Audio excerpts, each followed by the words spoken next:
We got a lot of folks in here. Let's get Chatical Coder. I've had you on before, right? Chatical Coder.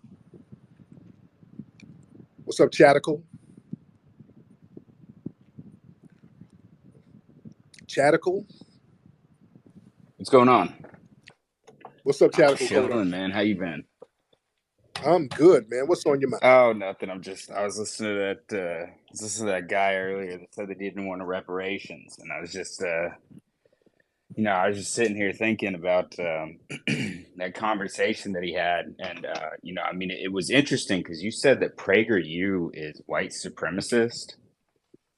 Well, again, I mean, it's like a global thing, and slavery has existed in every country and throughout all of human Not history. talking. Like, it's like not even specific to America. That So, doesn't like, justify. again, That doesn't. that's That well, doesn't justify I'm it. not trying to justify it. I'm saying that your hyperfixation on American slavery is a little bit of like a cultural and historical blind spot. But we're in the country that was built on slave labor. It wasn't built So on slave labor. It's built what was on it built off of? ingenuity and technology. I mean, like, From foundational black are buildings made out of cotton? from foundational black Americans, the No, ingenuity of foundation. are buildings made out of cotton? Are Sir, buildings made out of tobacco? Are the they? wealth the wealth was built off the money generated from cotton and No, tobacco. not even close. That's like Yes, one very close. industry. We're talking about Very steel, we're talking about coal, we're talking about natural resources, we're talking about railroads, we're talking about buildings. Like, just not which were initially built by foundational black Americans. No, not even That's what they close. No, very absolutely close. not. No. Yes, they No, were. no, no. There's Okay. no way. It's impossible. Many frontiersmen Yes. built their own houses. Like, this is not even true. And only 1% of Americans ever even owned slaves. So it's like Sir, the concept that sir, no. The United States government sanctioned slavery. So the number of people owning enslaved people, that's inconsequential. Everybody benefited from it. Name an industry that wasn't born out of slavery. Name it. I just named numerous ones. Okay, you said the railroads, which was a lie. The railroads were built by foundational black Americans who were enslaved. So you're not telling the truth, sir. So tell the truth and tell an When industry were that was. Sir, the initial railroads were built by enslaved foundational black Americans. All of the I said railroad companies, when were they sir, built? the early 1800s, sir, and foundational black Americans were enslaved by the railroad companies. So what are you talking about, sir? Yeah, again, when were they built? Sir, I've already said that. So are you going to stick to the lie you just told? You just told a lie, sir. Shadow? No, sorry, I'm getting something. I'm gonna put it up in the jumbotron for you. Give me 1 sec. Yeah, Okay, don't put nothing weird because you guys start No, I putting. got you. Okay, you got caught in a lie. You've already got No, I caught in a, didn't. What did I lie about? and don't put no bussy pictures up here because you guys they'll start losing an argument and then you start putting pictures of your taint. So let's not put nothing weird. In fact, let me get you out of here before you put up something crazy. Okay, yeah, he's about to put up something weird. Let me get him out of here already. Okay, you already got caught in a lie. You already got caught in a lie, sir. The railroad companies, the initial railroads in this country were built by foundational black Americans. We were the labor force for the railroads. The railroads is very well documented. These railroad companies owned us. That's why there's so many work songs, the railroad songs, that were created by foundational black Americans who were enslaved. Let's not play these games. All right, let's get Lex 23. Lex 23 in here. What's up, Lex 23? Hey, I just wanted to say I've been a fan since about 2015 when I graduated from high school, and I came Cool. across you when you were paying for the funeral of Darren Seals. I'm sorry. Yes. Yeah, I Yeah. get a lot of anxiety when I'm You from talking. St. Louis? I'm not gonna. I agree with 95% of what you're saying.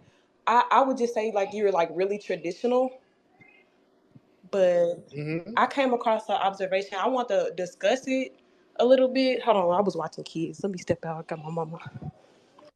All right. Now, are you where you from? I'm from Arkansas. Arkansas. Go. Okay.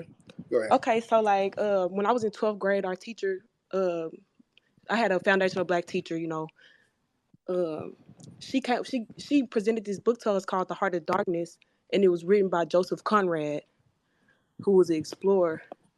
And then years later, when I became an adult, I ended up finding out that the same Joseph Conrad wrote a book about the Negro and the narcissist. And this book, it was a good book. It wasn't a racist book. He wasn't talking about niggas in a derogatory manner. And I'm not saying he's a good white person at all, but I came across this observation about the word that they called us from when they snatched us from West Africa. What they call us? They called us Negro. This word that means black. We really don't truly have an ethnicity. We were just stolen from this place and brought to this other place, and they stole everything. They called us niggers, and then when they freed us, and then white people got talk about us, talk about the niggers on TV, talk about the niggers in books. They then said the word was a derogatory term and it was a cuss word. So then we Okay. just started calling ourselves black people. Around 1890s, I guess. I don't know, because I really don't do too much research like I'm supposed to. Right. But I did come across this observation that we don't have really a word or anything. I mean, we call ourselves FBA, but we literally don't have an ethnicity or anything. How don't we have an ethnicity? How so? How do we not have one? I mean, anytime you're actually describing a black person as just African American, and then they don't really treat, we're not really American, we don't get the benefits of real white Americans. You get what I'm saying? Like, I mean, I would say that when he was talking about the Quakers and shit, I would say you could say that America was built on slavery, also built off religious persecution, fleeing from religious persecution and No, Inquisition and that's shit. not true. No, no, no, no, no, no, no. Let's go back to the ethnicity. We don't have an what group who's non-white has an ethnicity? Who has an ethnicity? If we don't have one as opposed to who? Non-white that has an ethnicity, Latinas. The Latinos. Okay, what ethnicity do they have? Because they came from slave colonies too. What's a Latino? So you mean black? I am, mama. Give me like 5 minutes. You said what group in America has an ethnicity that's not non-white? Yeah, name a non-white group that has an ethnicity. If you say they don't, if we don't have one, then what do other groups have that we don't have as far as an ethnicity? What do they What have would that we what, don't what would be our ethnicity? Well, hell, us being here, our experience. See, you got to understand what the ethnicity is. That's something that a group collectively, historically and traditionally, that they've experienced together and things that they culturally share. That's what an ethnicity is. And we share a lot of unique cultural attributes. Okay. This is why I'm asking you, what other group, if we don't have an ethnicity, define what an ethnicity is from another group. Well, I was gonna say our ethnicity is just confusing because when I did look into, I said, why do we get mad when people say nigger? Because I really wanted to know that. Like if that's where we were being called all up until a certain point, I wanted to know why do we get mad at this.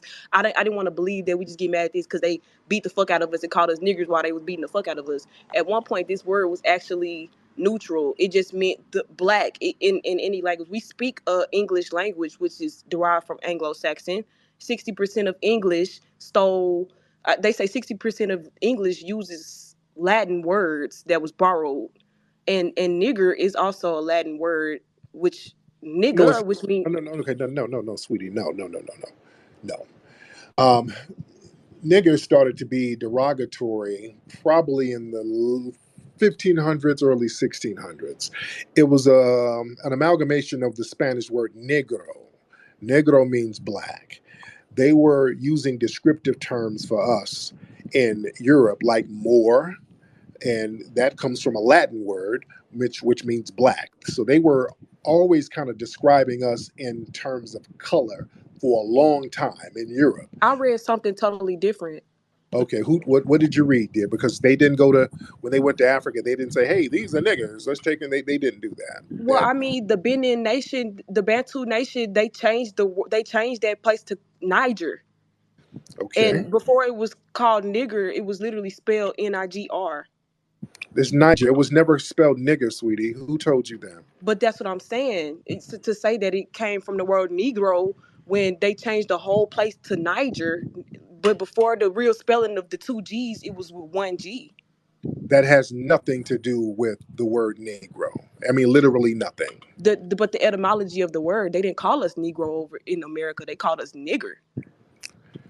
Ma'am, did you get a GED in school? No, I actually graduated from high school, but I Oh, did have this observation when I came. Like, we were snatched from West Africa. My roots, well, my mom, I haven't got my test, but my mom's roots go back to West Africa. So when I was seeing that they changed the name of this country and then they called us niggers, you ma'am, know, ma'am, ma'am. You have Spotify? Do you have Spotify? yes. What's on your Spotify playlist? I don't. It's, I listen it's to sexy. SoundCloud. It's sexy I red. listen to SoundCloud, It's but sexy I red. wasn't. I It's did sexy watch your red, butt ma'am, breaking. ma'am, I ma'am. watched your It's butt sexy breaking red, documentaries. I watched all three Hidden ma'am, Colors. ma'am. You It's know, and I sexy learned red a on your lot. Spotify playlist. Yeah.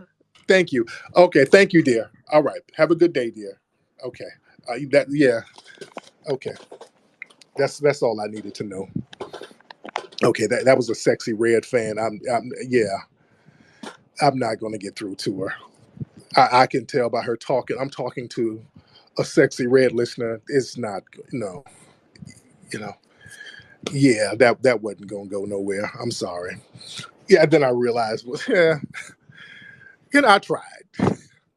I tried, but I'm like, this person clearly has Sexy Red at the top of her playlist. Sexy Red and Sukihana. I'm listening to a Sexy Red fan. So, ladies and gentlemen, this is why we got to get that degenerate stuff out of here. This goes back to the degenerate stuff that they promote in the dominant society. This is what I'm talking about. This is why that's a problem. That Sexy Red Sukihana Lizzo shit dumbs you down. It kills your brain cells. It kills your brain cells. It literally kills your brain cells. My Lord. Let me get Brother Marcel in here. Brother Marcel. Marcel, where you at, brother? Oh, my brother, he depped. I wanted to get Marcel in here. Okay. Oh, God. Old girl done took the energy out of me. Old girl took the energy. I'm sorry. That took the energy out of me. Lord, Lord, Lord. Let me get Brother Sage in here. Sage, hop on, brother. Hop on in here, Sage. Good Lord. Sage, where you at, sir? You can turn your microphone on. That'd be great. Brother Flex, how's everything, man? How do my city treat you, brother? I'm good, man. Everything was good. Everything was great. And what's on your mind, Just brother? wanted to say we love you out here. Also, brother, I wanted to say this. Walk. Sorry about that, brother. Henrietta Lack. You know how you educated Yeah, us on Henrietta Lack and her yeah. situation with her cells. Now, a lot of people say that they don't owe reparations. They don't owe anything to Foundation of Black Americans. Now, it just came out that they took some of her cells and that helped create the COVID-19 vaccine. So if any Mhm. of you listening took that damn vaccine, you also have taken from Foundational Black Americans, which means you owe reparations too. So again, I just Mm. wanted to touch on that because they're still using that themselves to this day. So thank you again, brother, for educating us on that. Yes, And definitely next time you're in New York, link up. no doubt, Be no safe, bro. doubt. Yeah, the Henrietta Lacks, man. Let me tell you something. We all know the story of Henrietta Lacks. This was a sister, 1940s, 1950s. She went into the hospital and they got her cells and they started to cultivate her cells and they saw that her cells were immortal. Her cells kept replenishing themselves. Her cells wouldn't die. It was like some miracle cells, okay? They got this woman's cells and they used her cells to create vaccines and all types of healing properties for other diseases and scientific discoveries. And understand, that's just the one they got caught with. I want you to be clear. That's just the one they got caught with. That one just happened to get exposed. Do you know how many other Henrietta Laxes out there? Do y'all know how many experiments they've done on us? Go get the book, Medical Apartheid. These folks have done medical experiments on us, especially in the prisons. Go get the book called Acres of Skin up there in Pennsylvania. They were getting our cells and doing these experiments on us in prisons. These folks know there's something unique about our cells, melanin, our bodies. They've done experiments on us for decades. You understand?